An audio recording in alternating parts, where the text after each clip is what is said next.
Hi friends, ಎಲ್ಲರೂ ಹೇಗಿದ್ದೀರಾ? ಎಲ್ಲರೂ ಚೆನ್ನಾಗಿದ್ದೀರಾ ಅಂತ ನಾನು ತಿಳ್ಕೊತಾ ಇದ್ದೀನಿ. ನಾನು ಮೊದಲಿಗೆ ಫಸ್ಟು ರಾಘವೇಂದ್ರ ಸ್ವಾಮಿ ಅವರ ರಾಯರ ಪವಾಡ ಅನ್ನೋದು ಒಂದು ವಿಡಿಯೋ ಮಾಡಿದ್ದೆ.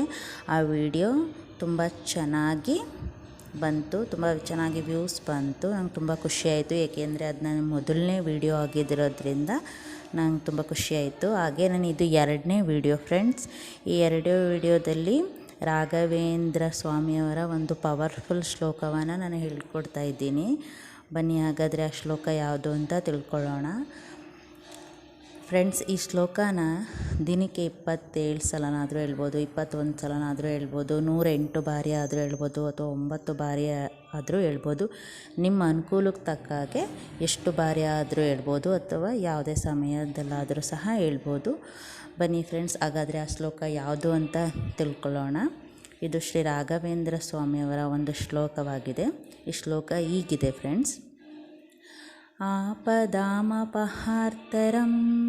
ಸರ್ವಸೌಭಾಗ್ಯದಾಯಕಂ ಶ್ರೀನಿವಾಸಮಹಂ ವಂದೇ ನಿರ್ದೋಷಶೇಷಸದ್ಗುಣಂ ಅಬ್ರಹಂ ಭಂಗರಹಿತಂ ಅಜಂಡಂ ವಿಮಲಂ ಸದಾ ಆನಂದತೀರ್ಥಮತುಲಂ ಭಜೆ ತಾಪತ್ರಯಾಪಹಂ ಶ್ರೀಮತೋ ರಾಘವೇಂದ್ರಸ್ಯ ನಮಾಮಿ ಪದಪಂಕಜೇ ಕಾಮಿತಾಶೇಷಕಲ್ಯಾಣಕಲನಾಕಲ್ಪಪಾದಪೌ ಪೂಜ್ಯಾಯ ರಾಘವೇಂದ್ರಾಯ ಸತ್ಯಧರ್ಮರಥಾಯ ಚ ಭಜತಾಂ ಕಲ್ಪವೃಕ್ಷಾಯ ನಮತಾಂ ಕಾಮಧೇನುವೇ. ಫ್ರೆಂಡ್ಸ್, ಇದೇ ಆ ಶ್ಲೋಕ.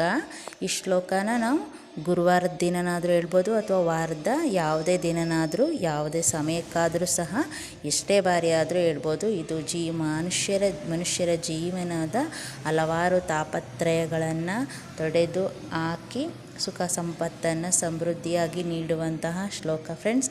ಈ ಶ್ಲೋಕನ ನೀವು ಹೇಳಿ ಅಥವಾ ಕೇಳಿದ್ರೂ ಸರಿಯೇ ಅಥವಾ ಹೇಳಿದ್ರೂ ಸರಿಯೇ, ರಾಯರು ನಿಮ್ಮ ಸಕಲ ಸಂಕಷ್ಟಗಳನ್ನು ಪರಿಹಾರ ಮಾಡುವುದರಲ್ಲಿ ಸಂದೇಹನೇ ಇಲ್ಲ ಫ್ರೆಂಡ್ಸ್.